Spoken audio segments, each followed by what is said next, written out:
Welcome to Ecclesia Principles, a biblical strategy for believers to engage in God's design for government with Ray Eppard.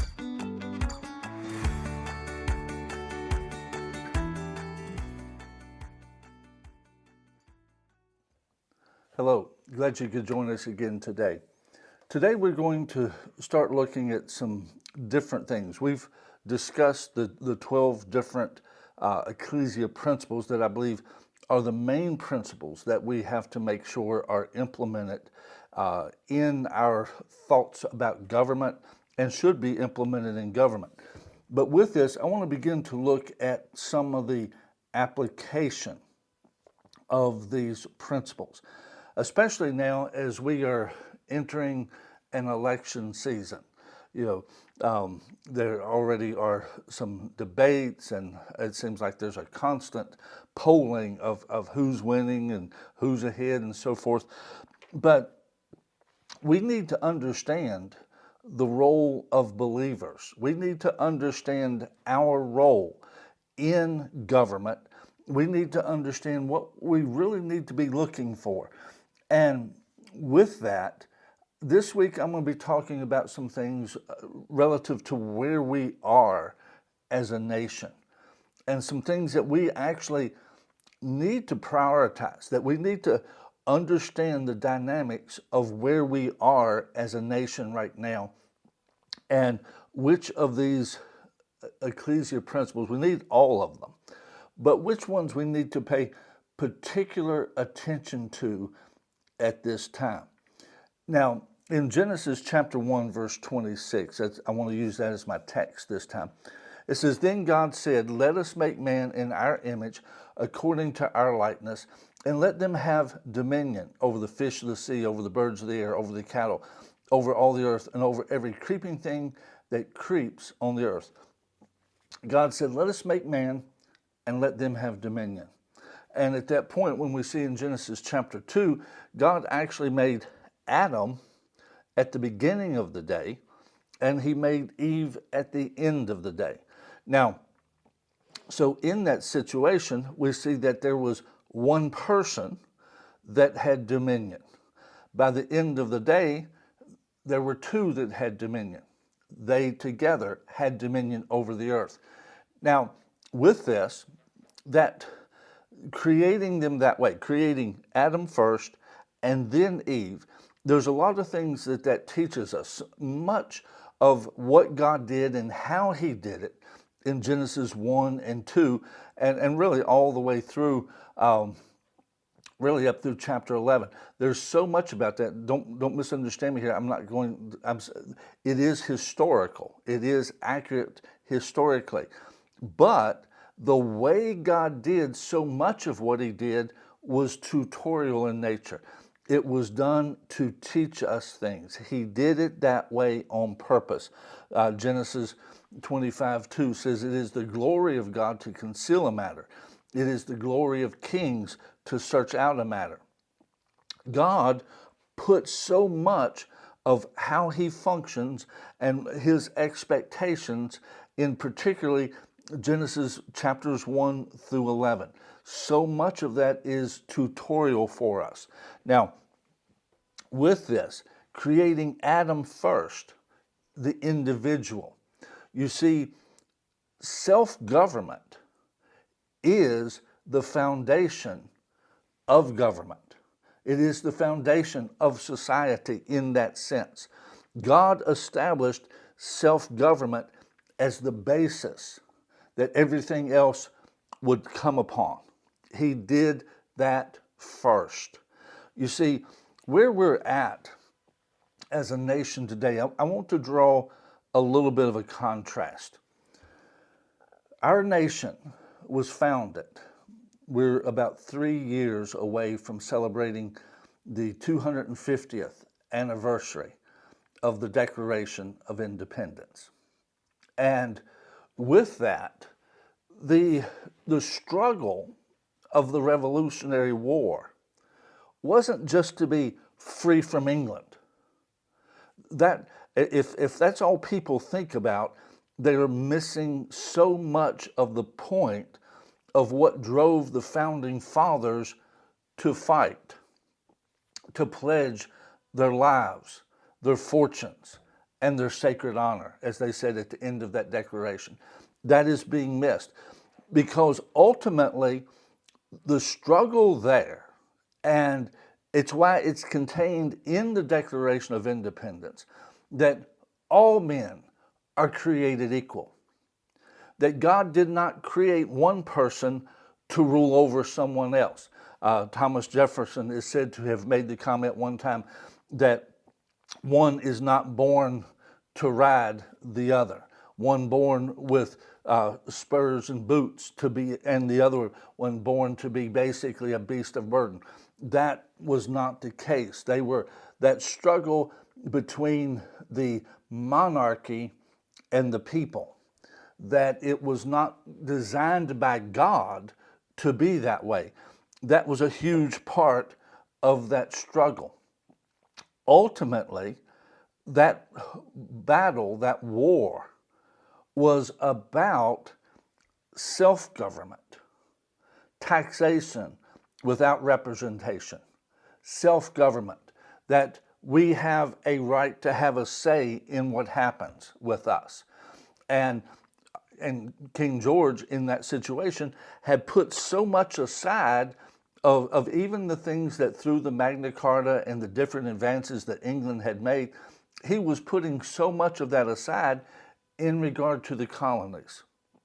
Not so much in England, but the colonies were a long way away from England, and he was trying to impose it there.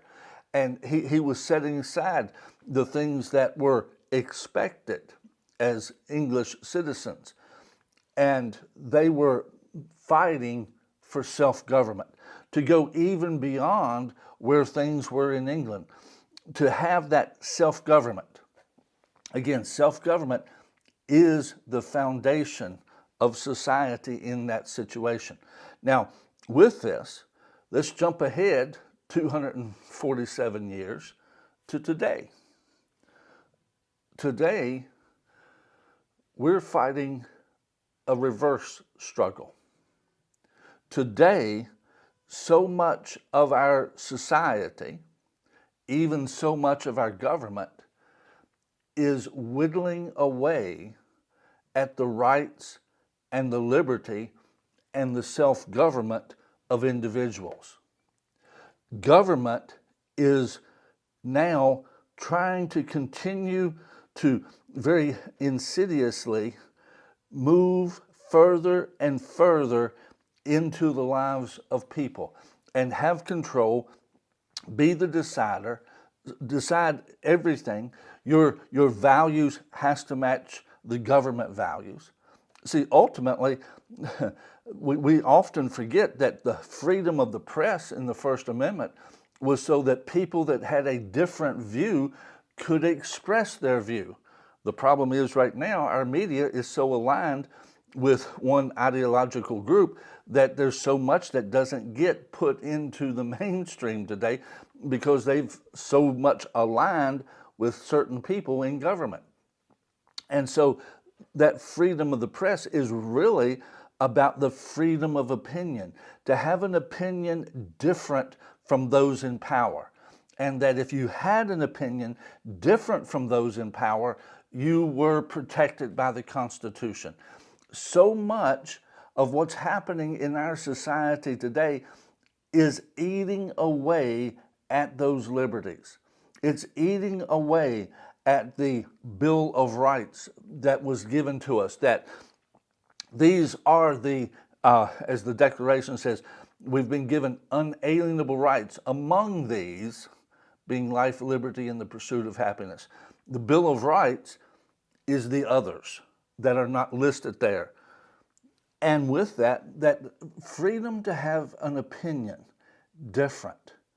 We see so many cases today where even professionals, that scientists, medical people, that if they have a different opinion than those who are in power, then they can be shut down. They can be punished, if you would. Their license can be taken because they have a different opinion than those in power. You see, one of the things that we need to understand right now is we're ultimately fighting the same battle that our founding fathers were fighting, only we're on the flip side of it. They won these liberties for us. We must defend them. And at that point, we have to elect people who understand the liberties granted us by the Constitution, by the Bill of Rights, by the Declaration of Independence, because those are our founding documents. All of them are, and all of them are to shape how we function as a nation.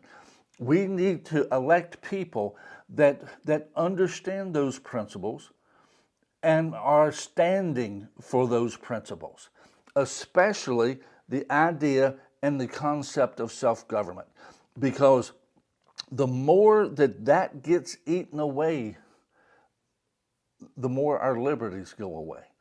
Because ultimately, one of our principles was understanding jurisdictional government. There are different jurisdictions. Civil government has its place, but its place is defined. Matter of fact, the entire Bill of Rights was designed to show the boundaries of civil government. That, and even in the Constitution, it says those powers not expressly given to the government are retained by the states and by the people. You see, when we talk about the concepts of limited government, it's not talking about small government. Our nation is big, and we're going to have a large government. That's just the facts.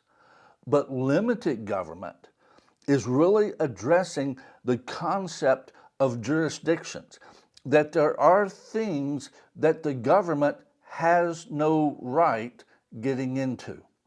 That's why in the Bill of Rights, this phrase is used: Congress shall make no law. Congress shall make no law. You see, that is the concept of limited government. Limited by what? Limited by the other jurisdictions that God created. Self-government, family government, church government, or faith from that standpoint, along with civil government. Each one of those has their own jurisdiction. Faith is an individual choice. It is the freedom of conscience. Now, I'm a Christian. I think everybody ought to be a Christian. But I would defend the right for any person to believe in whatever God they wanted, regardless how wrong I might think they are. Because the bottom line is that is a part of their liberty. That is a part of their conscience. That is a part of their self-government. And them having the ability to express that faith. Congress shall make no law establishing religion or prohibiting the free exercise thereof. So many want to concentrate so much on the establishment, but there also needs to be the counterbalance to that. Free exercise has to be permitted as well.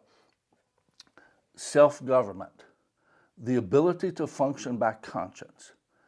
We have to be electing people.